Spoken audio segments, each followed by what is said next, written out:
سلام دوستان عزیزم، وقت همگی بخیر. امیدوارم که همیشه سلامت باشین. خب ما چه مقدار آب در طول روز بایستی بنوشیم؟ ببینید، از قدیم توصیه ها متفاوت بوده. یه سری ها میگفتن 8 لیوان، یه سری ها میگفتن 10 لیوان، کمتر بیشتر بایستی آب در طول روز نوشید. اما این یک فرمول مشخصی نداره که بگیم چند لیوان بایستی هر کسی در طول روز بنوشه. چرا؟ به خاطر اینکه بسته به فصلی که توش شخص هستش، بسته به نوع سبک زندگیش، بسته به محلی که داخلش داره زندگی میکنه، این رقم متفاوت میشه.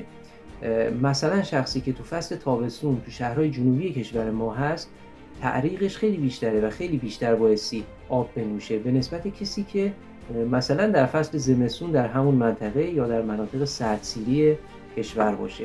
پس بنابراین هر وقت تشنمون میشه بایستی آب بنوشیم و هر وقتی که تشنمون نمیشه آب نوشیدن نیازی نداره.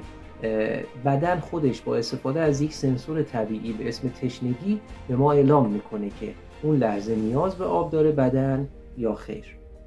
توصیه ما به شما عزیزان این هست: توی فصلهای گرما، تو مناطقی که گرمسیری تر هست، برای افرادی که بیشتر تعریق میکنن، به دلیل اینکه با این تعریق نمک و سدیم از بدنشون یک مقدار بیشتر خارج میشه، نمک طعام غذاشون رو توی این مواقع یک مقداری بیشتر استفاده بکنن.